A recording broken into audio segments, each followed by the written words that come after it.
यदि आप दूसरे लोगों के निकट नहीं जा सकते हैं तो ऐसा इसलिए कि आप अपने भीतर के बच्चे के पास जाना नहीं चाहते। आपके अंदर का बच्चा भयभीत और दुखी है। अपने बच्चे के पास पहुंचिए। जी हाँ दोस्तों, हम सुन रहे हैं बेहतरीन किताब जीत का जश्न, जो कि हिंदी अनुवाद है the power is within you, जिसकी लेखिका है महान विचारक और बेस्ट सेलर पुस्तक you can heal your life की लेखिका लुइस एल है। इनके द्वारा लिखी ये पुस्तक the power is within you, जिसका हिंदी अनुवाद जीत का जश्न, इसका भाग 3 का अध्याय 9 हम आज सुनने जा रहे हैं, जो हमारे भीतर के बच्चे से हमारी पहचान करा देता है। तो आइए शुरू करते हैं। अपने भीतर के बच्चे से प्रेम करना। यदि आप दूसरे लोगों के निकट नहीं जा सकते हैं तो ऐसा इसलिए कि आप अपने भीतर के बच्चे के पास जाना नहीं जानते। आपके अंदर का बच्चा भयभीत और दुखी है। अपने बच्चे के पास पहुंचिए। प्रमुख मुद्दों में से एक मुद्दा जिसका अन्वेषण अब हम करने जा रहे हैं वह है अपने भीतर के विस्मृत बच्चे का उपचार करना। हम में से अनेक ने अपने अंदर के बच्चे को बहुत समय से भुला कर रखा हुआ है। इससे कोई फर्क नहीं पड़ता कि आपकी उम्र क्या है, किंतु आपके भीतर एक नन्हा सा बच्चा है जिसे प्रेम और स्वीकृति की जरूरत है। यदि आप एक महिला है, भले ही आप स्वयं पर कितना ही भरोसा करती है, आपके भीतर एक छोटी बच्ची है जो बहुत नाजुक है और उसे मदद की ज़रूरत है। और यदि आप एक पुरुष है तो भले ही आप कितनी ही बलशाली है, किंतु आपके भीतर एक नन्हा सा बच्चा है जिसे प्रेम और आत्मीयता की लालसा है। हर उम्र जिसे आपने जिया है वह आपके अंदर, आपकी चेतना के अंदर और आपकी याददाश्त के अंदर है। जब कुछ गड़बड़ होता था तो आप बच्चों की तरह मान लेते थे कि कुछ गड़बड़ है। बच्चों में यह विचार पनपता है कि यदि वे कोई काम सही तरीके से करते हैं तो माता पिता या जो भी उनसे प्रेम करते हैं वे उन्हें दंड नहीं देते हैं। इसलिए जब बच्चे को किसी चीज़ की ज़रूरत होती है और वो उसे नहीं मिलती तो उसे यकीन हो जाता है, मैं अच्छी नहीं हूँ, मुझ में खोट है। और जैसे जैसे हम बड़े होते हैं अपने कुछ हिस्सों को नकार देते हैं। हमारे जीवन के इस बिंदु पर, इसी क्षण, हमें स्वयं को पूर्ण करने की ज़रूरत होने लगनी चाहिए। हम जो है उसके प्रत्येक भाग को स्वीकार करना चाहिए। वह भाग जिसने सारी मूर्खतापूर्ण बातें की, वह भाग जो बड़ा दिलचस्प लगता था, वह भाग जो पवित्र था, वह भाग जो मूर्ख था या बुद्धू था, हमारे हर एक भाग को। मेरे विचार से हम प्रायः 5 वर्ष की उम्र से स्वयं से अलग हो जाते हैं। हम ये निर्णय इसलिए लेते हैं क्योंकि हम समझते हैं कि हम में कहीं कुछ गड़बड़ है और इस बच्चे से अब हमारा कोई वास्ता नहीं रहा। हमारे भीतर पालक भी होता है, आप में बच्चा भी होता है और पालक भी। ज़्यादातर समय पालक बच्चे को डांटता रहता है और डांटने की ये प्रक्रिया निरंतर जारी रहती है। यदि आप अपने अंदर के संवाद को सुनेंगे तो आपको डांट भी सुनाई पड़ेगी। आप पालक को ये कहते सुन रहे होंगे, आपसे क्या गलती हो रही है और कैसे तुम सही नहीं हो। परिणाम स्वरूप हमारे भीतर ही अंतर्द्वंद्व शुरू हो जाता है और हम स्वयं की वैसे ही आलोचना कर रहे होते हैं जैसे हमारे माता पिता या पालक करते रहे हैं। तुम मूर्ख हो, तुम अच्छे नहीं हो, तुम ये ठीक से नहीं करते, फिर से गड़बड़ कर डाला। हम आदत नए से ढल जाते हैं। जब हम वयस्क होते हैं तो हम में से अधिकतर बच्चों को पूरी तरह से नज़रअंदाज कर देते हैं या हम उसी तरह बच्चे की आलोचना करने लग जाते हैं जैसे हमारी आलोचना की जाती थी, और इस आदत को हम निरंतर जारी रखते हैं। एक बार मैंने जॉन ब्रैडशॉ, कई श्रेष्ठ पुस्तकों के लेखक, को भीतर के बच्चे के विषय में कहते सुना कि हम सभी में वयस्क होने तक 25,000 घंटे पालक के टेपों के होते हैं। आपके मुताबिक ये टेप कितनी देर तक हमें बतलाते हैं कि हम कितने अच्छे हैं? ये टेप हमें कितना ज़्यादा प्रेमासक्त, उज्ज्वल और बुद्धिमान बतलाते हैं? वास्तव में कितने घंटे ये टेप हमें कई तरह से नहीं नहीं नहीं कहते हैं? इसमें कोई आश्चर्य नहीं कि हम स्वयं को नहीं कहते हैं या हर समय ही नहीं कहते रहते हैं। हम उन सभी टेपों का जवाब देते रहते हैं, किंतु टेप तो टेप हैं, वे आपके अस्तित्व की वास्तविकता नहीं है। या आपके भीतर के ऐसे टेप हैं जिन्हें मिटाया या पुनः रिकॉर्ड किया जा सकता है। जब आप कहते हैं कि आपको डर लगता है, तो महसूस कीजिए कि ये आपके भीतर का बच्चा है जो डरा हुआ है। जो बड़े हो गए हैं उन्हें यकीनन डर नहीं लगता, फिर भी बच्चे के साथ संबंध बनाने की ज़रूरत है। जो भी आप करते हैं उस संबंध में एक दूसरे से चर्चा कीजिए। मैं जानती हूँ कि ये बड़ा मूर्खतापूर्ण लग सकता है, लेकिन ये कारगर होता है। बच्चे को बता दीजिए कि किसी भी हालात में आप दूर नहीं जाएंगे, आप हमेशा उसके साथ रहेंगे और उससे प्रेम करेंगे। उदाहरण के लिए, जब आप छोटे थे तो बच्चों के प्रति आपके बुरे अनुभव थे। हो सकता है कि कुत्ते ने आपको डराया हो या काट भी लिया हो। शायद आपके भीतर का वह बच्चा अभी भी कुत्ते से भयभीत है। इससे कोई फर्क नहीं पड़ता कि अब आप बड़े हो गए हैं। आप एक छोटे कुत्ते को सड़क पर देखते हैं, किंतु आपके भीतर का नन्हा बच्चा पूरी तरह भयभीत होकर प्रतिक्रिया करता है और कहता है, कुत्ता ये मुझे काट न ले। तभी आपके भीतर बैठे हुए वयस्क के लिए यह कहने का एक अच्छा मौका होता है, ठीक है ठीक है, अब मैं बड़ा हो चुका हूं, अब मैं तुम्हारा ख्याल रखूंगा, मैं कुत्ते से तुम्हें नुकसान नहीं होने दूंगा, अब तुम्हें डरने की जरूरत नहीं है। इस तरह से आप अपने बच्चे का पालन पोषण कीजिए। अतीत के दर्द का उपचार। मैंने पाया है कि अतीत के दुख दर्द का उपचार करने में भीतर के बच्चे से संबंध स्थापित करना सर्वाधिक महत्वपूर्ण होता है। हम अपने भीतर के आंतरिक बच्चे की भावनाओं के संपर्क में नहीं रहते। यदि आपका बचपना भय और संघर्ष से परिपूर्ण रहा है और मानसिक रूप से अब आप स्वयं को कष्ट दे रहे हैं, तो आप इसी तरह अपने भीतर के बच्चे से बर्ताव करते रहेंगे। किंतु अंदर का बच्चा किसी और जगह नहीं जा सकता। आपको ही अपने पालक की सीमा से परे जाना होगा। आपको अपने अंदर खोए बच्चे से संपर्क स्थापित करना पड़ेगा। उसे मालूम होना चाहिए कि आप उसकी देखभाल करते हैं। क्षण भर रुक कर अपने बच्चे को बताइए कि आप उसका ख्याल रखते हैं। मुझे तुम्हारा ख्याल है, मैं तुमसे सचमुच प्रेम करती हूँ। शायद यही बात आप अपने बड़े व्यक्ति अर्थात वयस्क से करते रहे हैं। जो अब नन्हे बच्चे से बात कीजिए। ऐसी कल्पना कीजिए कि आप उसका हाथ पकड़कर कुछ दिनों के लिए कहीं ले जा रहे हैं और देखिए कि कितनी खुशी का अनुभव आपको होता है। आपको स्वयं के उस भाग से वार्तालाप करने की आवश्यकता है। आप किन संदेशों को सुनना चाहते हैं? चुपचाप बैठ जाइए, आंखें बंद कर लीजिए और अपने बच्चे से बात कीजिए। इस बात पर अड़े रहिए, मैं तुमसे बात करना चाहता हूँ, मैं तुम्हें देखना चाहता हूँ, मैं तुमसे प्रेम करना चाहता हूँ। अंततः आपका संबंध जुड़ जाएगा। आप बच्चे को स्वयं के भीतर देख सकते हैं, आप उसे महसूस कर सकते हैं, आप उसकी बातें सुन सकते हैं। आप सबसे पहले क्षमा मांगते हुए अपने बच्चे से बात शुरू कर सकते हैं। कहिए कि इतने वर्षों से उससे बात न कर पाने का आपको गहरा दुख है। आप उससे कहिए कि आपको इस बात का बहुत खेद है कि आप उसे लगातार डांट पिलाते रहें। बच्चों को ये भी बताइए कि उससे अलग रहकर जितना समय आपने बिताया, अब आप उसकी भरपाई करना चाहते हैं। उससे जानने की कोशिश कीजिए कि आप उसे किस तरह खुश कर सकते हैं। उससे पूछिए कि उसे किस बात से डर लगता है।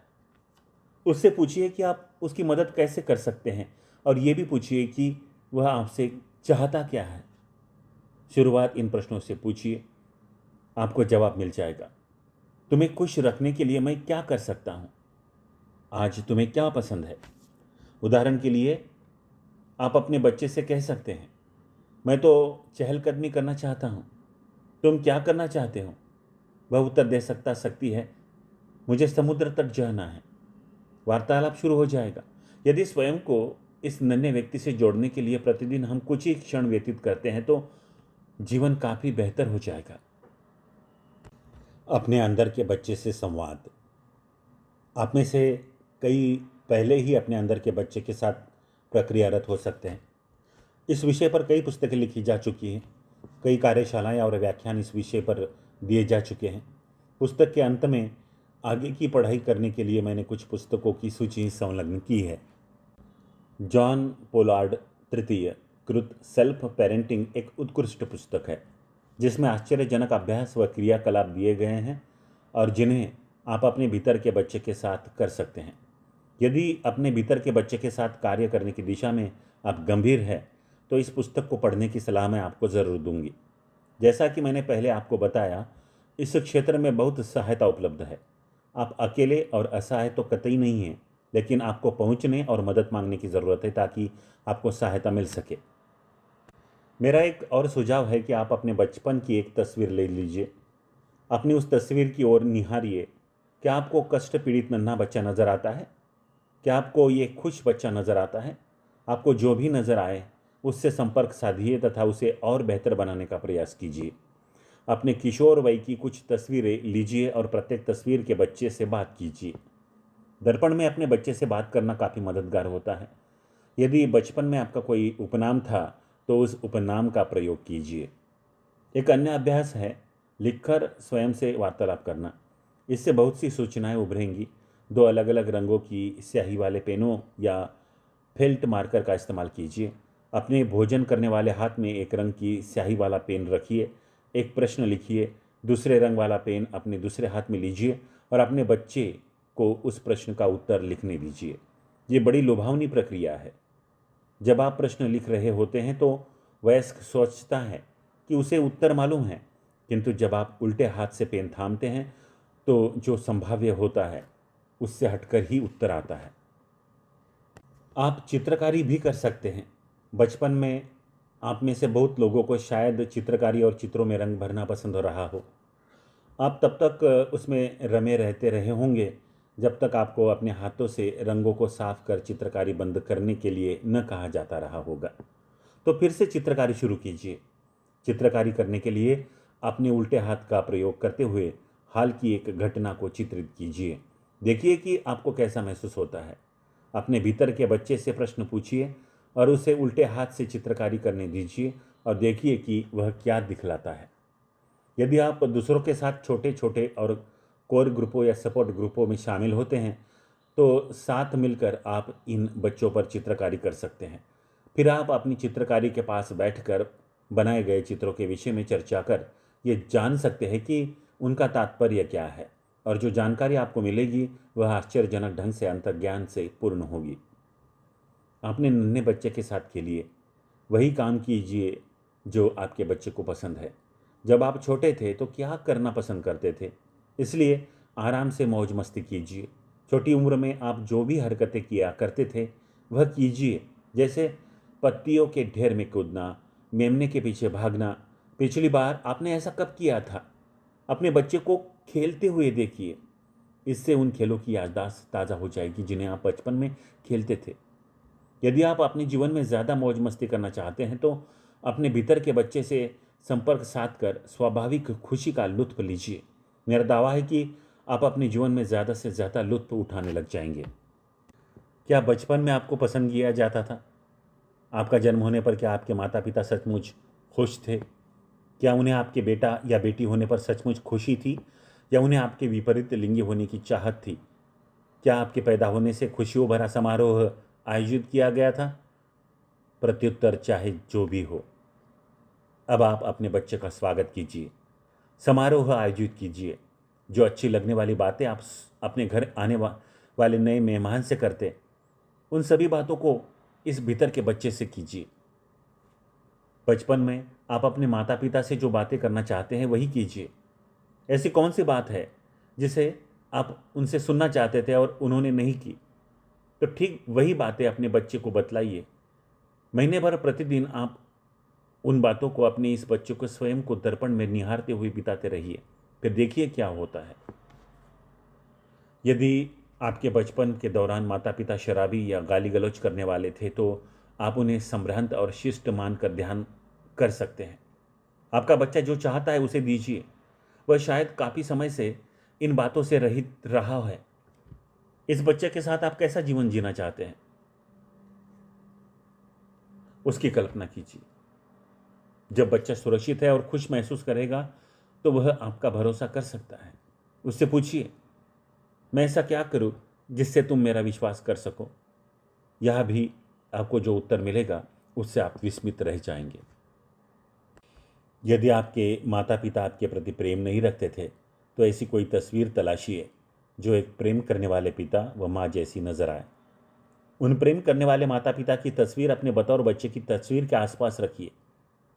कुछ नई छवियां निर्मित कीजिए। यदि ज़रूरत पड़े तो अपने बचपन के विषय में पुनः लिखिए। जब आप छोटे थे तब की मान्यताएं अभी भी आपके बच्चे के भीतर है। यदि आपके माता पिता के विचार अड़ियल थे और आप स्वयं के प्रति बहुत कठोर है, तो आपके भीतर का बच्चा भी शायद उन्हीं माता पिता के नियमों का पालन कर रहा है। यदि आप लगातार अपनी गलतियों के लिए स्वयं को जिम्मेदार मानते हैं, तो आपके बच्चे के लिए सुबह जागना काफ़ी डरावना होता है। वह सोचता है, आज किस बात पर वह मुझसे नाराज होगी। अतीत में जो बर्ताव हमारे माता पिता ने हमारे साथ किया था, वह उनकी चेतना के स्तर की बात थी। अब हम माता पिता हैं, हम अपनी चेतना के स्तर का प्रयोग कर रहे हैं। यदि अब भी आप अपने नन्हे बच्चे की देखभाल को उपेक्षित कर रहे हैं, तो आप अपने रोष में अटके हुए हैं। इसका तात्पर्य है कि अब भी आपको कोई क्षमा कर सकता है। तो ऐसा क्या है जिसके लिए आपने स्वयं को क्षमा नहीं किया है? आपको किस चीज़ को छोड़ने की ज़रूरत है? तो ये चाहे कुछ भी हो, इसे स्वयं से हटा दीजिए। यदि हम बच्चे की प्रशंसा और देखभाल नहीं कर पा रहे हैं, तो हमारे पालक इसके लिए दोषी नहीं हैं। उस समय काल में जो उन्हें उचित लगा वे कर रहे थे, किंतु अब के क्षणों में हम जानते हैं कि अपने भीतर के बच्चे के पोषण के लिए हम क्या कर सकते हैं। जिन्होंने घर में पालतू कुत्ते रखे हों, वे जानते हैं कि घर आने पर वह दरवाजे के पास उनका उछल उछल कर स्वागत करता है। उसे कोई मतलब नहीं कि आपने क्या पहन रखा है। उसे इस बात की परवाह नहीं है कि आपकी उम्र क्या है या आपकी झुर्रियाँ निकल आई है। उसे इस बात से कोई मतलब नहीं है कि आज आपने कितना पैसा कमाया है। वह केवल इतना जानता है कि आप वहाँ मौजूद है। वह आपसे शर्तहीन प्रेम करता है। वैसा ही प्रेम आप स्वयं से कीजिए।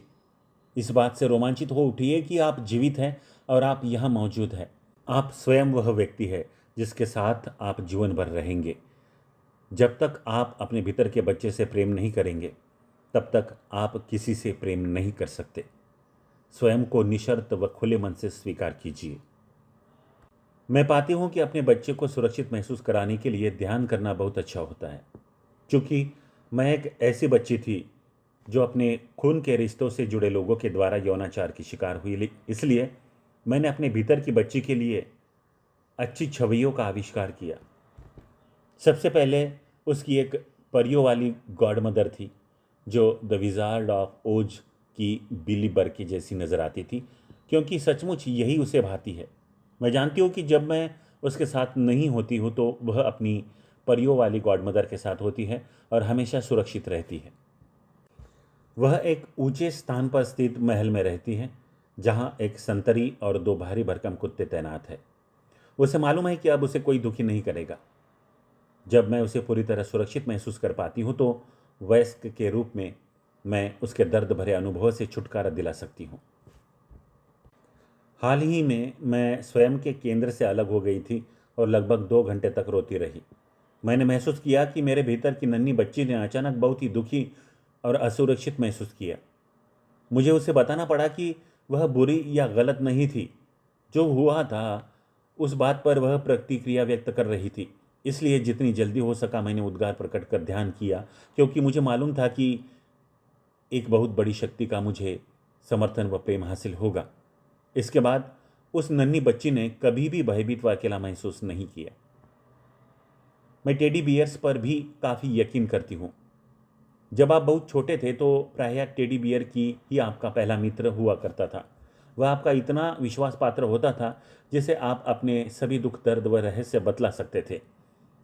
आप अब टेडी बियर को उसके क्लोजेट से बाहर निकाल लीजिए और एक बार फिर उसे अपने भीतर के बच्चे को सौंप दीजिए। यदि अस्पतालों के सभी बिस्तरों में टेडी बियर की व्यवस्था कर दी जाए तो बड़ा सकारात्मक प्रभाव परिलक्षित होगा, क्योंकि जब आधी रात को हमारे भीतर का नन्हा बच्चा अकेला और भयभीत महसूस करता है तो टेडी बियर से लिपट सकता है। आपके विभिन्न भाग, रिश्ते नाते अच्छे होते हैं, शादियाँ अच्छी होती हैं, लेकिन वास्तविकता यही है कि वे सब अस्थायी होते हैं। किंतु आपसे स्वयं का संबंध चिरकालीन होता है। ये निरंतर चलता रहता है। अपने भीतर के परिवार, बच्चा, पालक और वयस्क से प्रेम कीजिए। याद रखिए कि आपके अंदर एक किशोर भी है। उस किशोर वय का स्वागत कीजिए। उस किशोर के साथ भी वही प्रक्रिया या व्यवहार अपनाइए जो बच्चे के साथ अपनाते हैं। किशोरावस्था में आप किन कठिनाइयों के दौर से गुजरे। आप अपने किशोर से भी वही प्रश्न कीजिए जो आप अपने बच्चे से करते हैं। किशोर को यौवन काल की शुरुआत की भययुक्त घटनाओं और डरावने क्षणों के दौर से उसे निकालिए। इस दौर को ठीक कीजिए। बच्चे की तरह किशोर से भी प्रेम कीजिए। हम एक दूसरे के प्रति प्रेम और स्वीकृति तभी दे सकते हैं जब अपने भीतर के खोए हुए बच्चे को प्रेम और स्वीकृति देते हैं। आपके भीतर के खोए बच्चे की उम्र क्या है? 3, 4, 5? सामान्यतः बच्चा 5 साल से कम उम्र का होता है, क्योंकि तभी आगे उसके जीवन के रहने की ज़रूरत नहीं रह जाती। अपने बच्चे का हाथ थामकर उससे प्रेम कीजिए। अपने स्वयं व बच्चे के लिए अच्छा जीवन निर्मित कीजिए। स्वयं से कहिए, मैं अपने बच्चे को प्रेम करना सीखना चाहता हूँ, मैं इच्छुक हूँ। ब्रह्मांड उसका जवाब आपको देगा। आपको स्वयं तथा बच्चे के उपचार का तरीका ज्ञात हो जाएगा। यदि हम उपचार चाहते हैं तो हमें अपनी भावनाओं को महसूस करने के लिए इच्छुक होना चाहिए और भावनाओं के दूसरे पक्ष को महसूस करने का इच्छुक होना चाहिए। याद रखिए कि हमारी उच्चतर शक्ति हमारे प्रयास में मदद करने के लिए सदा तैयार है। आपका प्रारंभिक बचपन चाहे जैसा भी रहा हो, बहुत अच्छा या बुरा, अब केवल आप ही अपने जीवन के प्रभार में हैं। आप अपने माता पिता या प्रारंभिक वातावरण को दोष देकर अपना समय बिता सकते हैं, लेकिन ऐसा करने से आप शिकार की भांति उसी में फंसे रह जाते हैं। इससे आप स्वयं के लिए जो अच्छा चाहते हैं वह कभी हासिल नहीं हो पाता। मैं जानती हूँ, प्रेम हर व्यथा व कष्ट को मिटा देता है। प्रेम गहनतम और सर्वाधिक दर्दनाक यादें भी मिटा देता है, क्योंकि प्रेम किसी और चीज़ की अपेक्षा अधिक गहराई में प्रवेश कर जाता है। यदि आपने अतीत की मानसिक छवियाँ काफ़ी मजबूत हैं और आप दूसरों को दोष देते रहते हैं, तो आप इसी में फंसकर रह जाते हैं। आप दुख दर्द का जीवन चाहते हैं या सुख और खुशहाली का? पसंद और शक्ति आपके भीतर ही मौजूद है। अपनी आंखों में झांकिए और स्वयं से तथा अपने भीतर के बच्चे से प्यार कीजिए। तो दोस्तों, यहाँ पर ये बेहतरीन एपिसोड पूर्ण होता है। मिलेंगे अगले एपिसोड में। हाँ, हमारी किताब है जीत का जश्न, जो कि हिंदी अनुवाद है the power is within you, जिसकी लेखिका है महान विचारक और बेस्ट सेलर पुस्तक you can heal your life की लेखिका लुइस एल हेज। तो मिलते हैं अगले एपिसोड में। तब तक के लिए वंदे मातरम।